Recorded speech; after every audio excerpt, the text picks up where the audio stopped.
was absolutely fantastic, as I mentioned, especially in that third quarter where he scored 19. I will say this.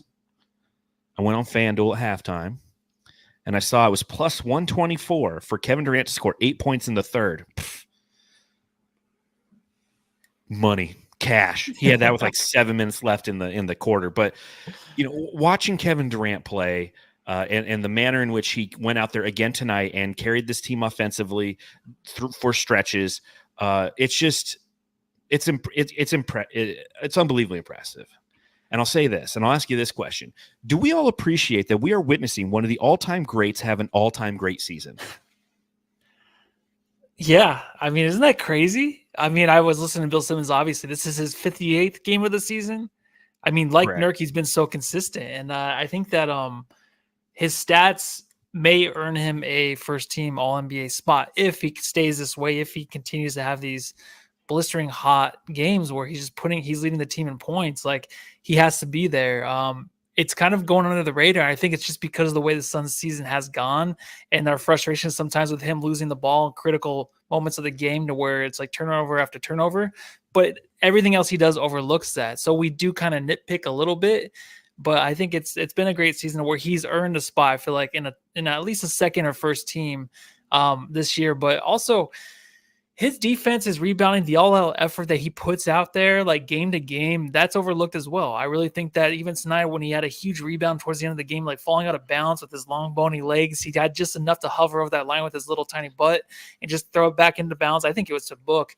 But, plays like that, it's just like, man, like this guy just gives such a fuck. And I know it's so cliche to say, but it's just true. It's just like he just wants to win every game. He came here just the ball, just to be a regular old ball player out there, not worry about anything else. And he has the opportunity to do that. And this is what happens, man. He puts up these kind of stats to where it is under the radar. Everyone talks about LeBron constantly, all the fucking time. And this guy's right up there with him and never talks about him, probably because he's in Phoenix.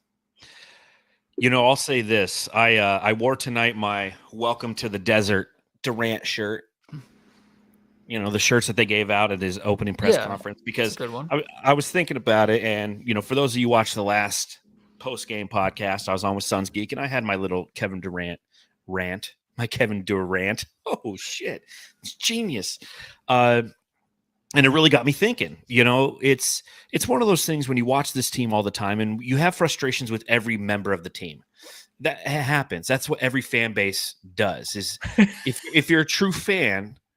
What's so funny? Did you fart or something?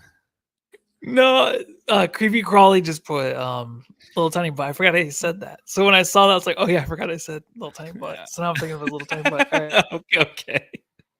But every fan base has that. And like Lazy Squatch says in the chat, he says the Phoenix Suns have the most negative fan base. Dude, go hang out on the subreddit of opposing teams right now. Like, that's incorrect. Every team does. Every team does. And one thing that I love about writing for Brightside and for doing this podcast is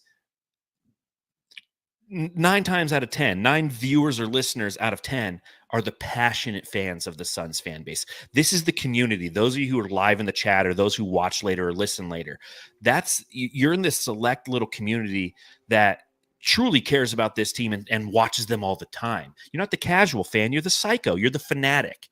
Right? So you're overanalyzing everything. And when you overanalyze things, you start picking them apart because you see where their opportunity lives.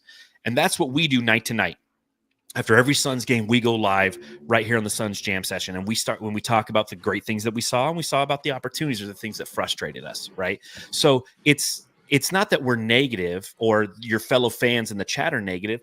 They're providing their feedback on the team from what they see night to night. This isn't some random person coming in, looking at a game once and being like, they suck, because those are the people who think the Suns are great. And if you're on Suns Facebook, like they say, if you ever say anything negative about the Suns, you're not a real fan. Suns till I die. It's like, yeah, of course, Suns till I die, man. But like, I'm still going to be critical of things that I like. That's just natural. And in that process, I feel like I feel like you and I do a good job of giving KD his flowers and talking about the great things that he does. But we also have, we have some, observations of things that he could do better.